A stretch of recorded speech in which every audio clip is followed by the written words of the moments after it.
Hii ni habari mbaya kwa watu ambao pengine wanaipenda couple ya Diamond pamoja na Zuchu. Hii ni baada ya Zuchu, nyota huyo wa muziki huu wa Bongo Flava kutokea record label ya Wasafi inayomilikiwa pia na Diamond Platnumz, kutangaza rasmi kuachana na nyota huyo wa muziki wa Bongo Flava au nguli kabisa Diamond Platnumz baada ya kudumu kwenye mahusiano naye kwa muda wa miaka 3.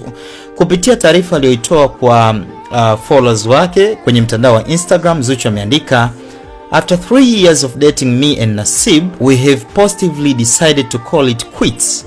This was a mutual decision from both parties.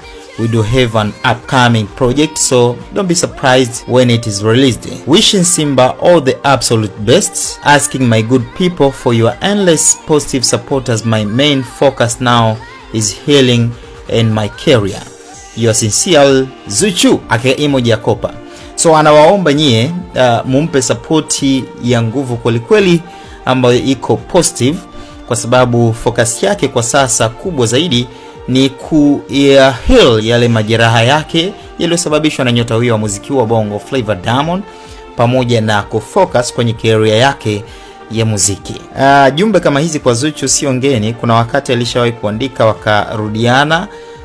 Sijui sasa hii ni kiki au kweli wameachana. We don't know, tusubiri tuone mambo yatakuwaje kwaje. Kama kweli wameachana, mniombe hata mimi naweza nikaenda pale kuomba jimbo kama liko wazi, au mnasemaje wadau?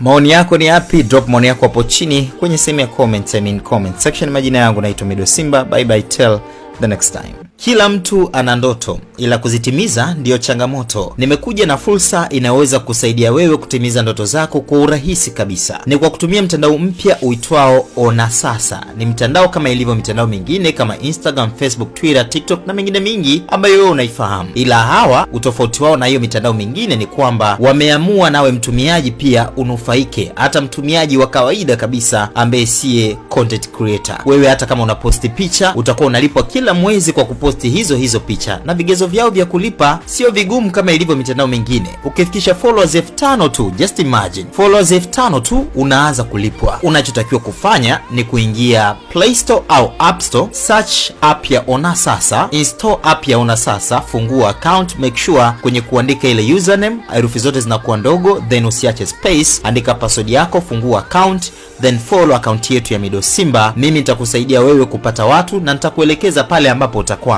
Ukikwama nifuate mimi DM, nitakuelekeza ufanye hiki na hiki na hiki ili uweze kupata watu wengi zaidi na posti zako ziweze kuwafikia watu wengi zaidi, ujiingizie fedha nyingi kama wanavyolipa watu wengine. Tayari wale wajanja ambao walishtukia hii fursa mapema wanaingiza mamilioni ya fedha kila mwezi. Nawe pia unaweza ukafanya hivyo kama ukichangamkia hii fursa sasa. Naomba nirudie tena, ingia Play Store au App Store, search app ya Ona Sasa, install your app, fungua account, kisha follow account yetu ya Mido Simba, alafu anza kupost. Ukikwama wewe ni DM tu kwenye huo mtandao. Umekwama wapi? Mimi nitakuelekeza ufanye hivi na hivi uweze kuwafikia watu wengi zaidi. Majina yangu naitwa Mido Simba. Bye bye till the next time.